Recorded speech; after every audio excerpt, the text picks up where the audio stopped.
Hey everyone, I'm NornQueenAlexis and welcome back to the channel and welcome to this 9th edition rules update video series. I don't really have a name yet. I'm hoping that when I finally decide to put these videos up that I will actually have a name for it. But we are doing our first read through of the rules for 9th edition of Warhammer 40k.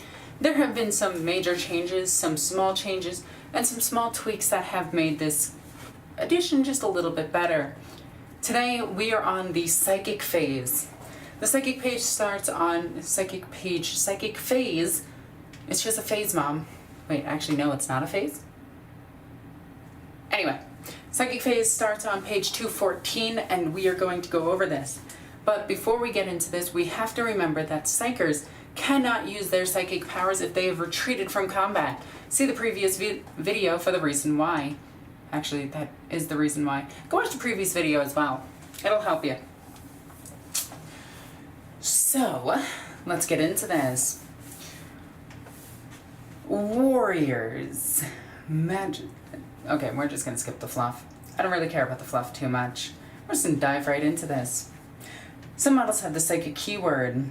In the psychic phase, psychers can attempt to manifest psychic powers and deny enemy psychic powers. Start your psychic phase by selecting one eligible psyker from your army that is on the battlefield. Strictly, that is on the battlefield.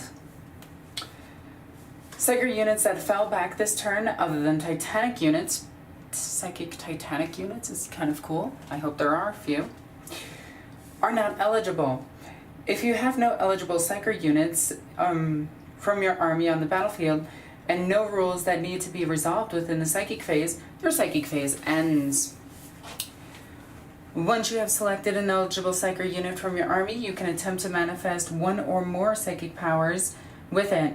After you have finished manifesting your unit's psychic powers that you want to, you can then select another eligible psyker from your army and attempt to manifest psychic powers with, and so on until you have done so with as many eligible psykers as you wish. Why does eligible psyker sound like a dating game or a dating series in 40k? Like, it actually sounds like a talk show or some sort, or like one of those game shows where the people pretend to fall in love. You know, like anything on MTV. So, to go over the 3 bullet points of this one, we have select the psyker from your army that manifest its psychic powers. Select another psyker from your army and manifest its psychic powers. Once all of your psychers have manifested the psychic powers, progress to the shooting phase on page 216. So the psychic phase is only 3 pages, so this shouldn't be too long of a video.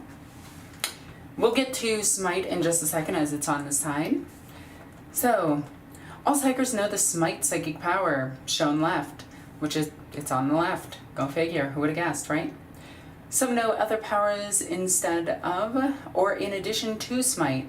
Other units data sheets, other supplementary rules you will see you are using will make it clear which psychic powers each psyker in your army can use.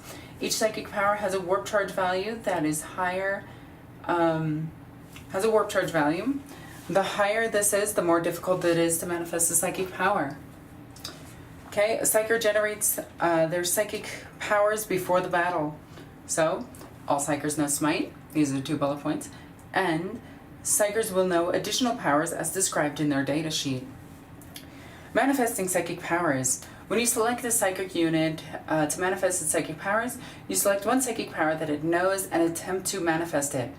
With the exception of Smite, you cannot attempt to manifest the same psychic power more than once in the same battle round, even with different psychers. Now this is a big difference from last edition, where in Open War, which absolutely nobody played, you can manifest the same psychic power across your entire army. That is no longer the case. In no of the supplementary games, which is Crusade, Open War, or Match Play, can you manifest the same psychic power multiple times. So good on you, GW. I actually like that. To manifest a psychic power, you must first pass a psychic test. I'm pretty sure you have to stand there and bend a spoon with your thumb, but make it look like you're doing it with your mind, and that's how you pass your psychic test. Or you make a ferret go up your friend's or your mother's leg and bite something.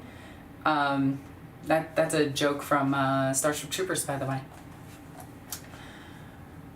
The opposing player can select one of their psykers within 24 inches of the psyker, a unit attempting to manifest the psyker, and deny the psychic power before its effects are resolved by passing a Deny the Witch test.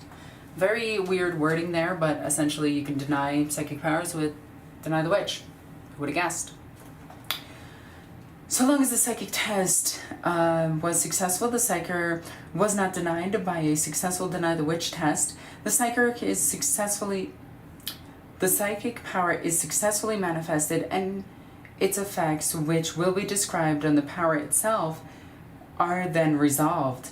If the psyker unit can attempt to manifest more than one psychic power in the psychic phase, you can attempt to manifest those psychic powers one at a time as described above. The number of psychic powers each psyker can attempt to manifest in its psychic phase are listed on its datasheet. Now, this does make it out to sound like you are using the same psyker, resolving all of his abilities, or her abilities, or their abilities, then moving on to the next one instead of just bouncing around wherever you felt like. So, the 6 bullet points: select the psychic power. 2. You cannot select the same psychic power more than once per battle round unless the power is Smite. Attempt to manifest the psychic power by taking a psychic test. The opponent can attempt to deny the psychic power by taking a Deny the Witch test. If successfully manifest, resolve the psychic power's effect. Select another psyker. Continue. So pretty standard. Nothing so far has really changed if you played Match Play in 8th edition. Psychic tests, because we're still on that. Okay. When a psyker attempts to manifest a psychic power, you can take a psychic test for the unit by rolling 2d6. If the total is equal to or greater than that psychic power's warp charge value, the psychic test is passed. If you roll doubles, ones, or double sixes, the psychic test, when taking the psychic test, that unit immediately suffers Perils of the Warp. Now this is immediate. This is before resolving the power. Psychic tests pass on 2d6 equal to or exceeding the psychic power's warp charge value. If double ones or double sixes are rolled, you suffer Perils of the Warp. I have a piece of hair that's like stabbing my nose that is really small, and you guys can't see it on camera, but it's stabbing me in the nose and is driving me absolutely crazy. I'm not sure if it's mine or one of the animals here. Deny the Witch. When a psyker attempts to deny the witch, you must take a Deny the Witch test for a unit by rolling 2d6. If the test is greater than the results of the psychic test, the Deny the Witch test is passed and the psychic power is denied. Only one attempt can be made for Deny the Witch power. If a psyker unit can attempt to deny the witch more than one psychic power in the psychic phase, they will be listed on their data sheet. So, Deny the Witch, it's listed on your character's data sheets. Something like, let's go with, of course you guys are holding on to each other. Why would you not? This is a lot harder than it looks like, but here's my Hive Tyrant. This is a 4th edition Hive Tyrant. It's metal. This dude can attempt to deny 1 or 2 psychic powers. I cannot remember. But for this example, let's just say it can deny 2 psychic powers. You can take 2 Deny the Witch tests to deny 2 different psychic powers. Now, interesting enough, unlike psychic powers where they have to resolve 1 psyker at a time, you can actually move on and continue. Also, fun note, if the psychic power is passed with a Perils of the Warp, and you successfully deny it somehow by rolling, let's just say you rolled a 12, and you have a +1 to your Deny the Witch tests, which can happen depending on war gear, you actually do deny the psychic power, and your opponent still Perils. So, kind of good to know. Deny the Witch test is passed on 2d6 exceeding the results of the opposing psychic test. Only 1 attempt can be made to deny each psychic power. So you can only ever attempt 1 time to deny the psychic test. So now let's go into Smite. Smite has a warp charge value of 5. Add 1 to the warp charge value of the psychic test for each other attempt that has been made to manifest the psychic power from a unit in your army in this phase. Okay, sorry about that. My phone decided to go off and remind me that I need to wake up, but I confused it because I never went to sleep. Yes, I haven't slept in like 24 hours. Okay, so we have 4 bullet points for Smite. Smite's warp charge value is 5. A psychic test of a 5+ is required to manifest Smite. Warp charge value increases by 1 for each other attempt to manifest the psychic power in this phase. If manifested, choose the closest enemy unit within 18 inches. It suffers D3 mortal wounds. If manifested, a psychic test value of an 11, an enemy will instead suffer 11+, will instead suffer D6 mortal wounds. Now, note that it does say that each attempt to manifest, so even if you fail, the warp charge value of Smite does increase, so keep that in mind. Also, I think Smite can actually hit the closest enemy unit within 18 inches and visible to the Psyker. So it does need a clear line of sight to shoot them. Okay, then we have Perils of the Warp. I'm just going to read the 3 bullet points because that's pretty much the main thing for it. Perils of the Warp. The psychic unit attempts to manifest psychic power, suffers D3 mortal wounds. If a psychic unit is destroyed from this test, if a psychic unit is destroyed, the psychic power fails to manifest, which is actually good to know because I had that debate come up earlier today, or earlier yesterday. Day before yesterday. If a psychic unit is destroyed, every unit within 6 inches suffers D3 mortal wounds. And I had this pop up too, where it almost killed entire squads. And it was really funny. Okay. So with that, we move on to the shooting phase.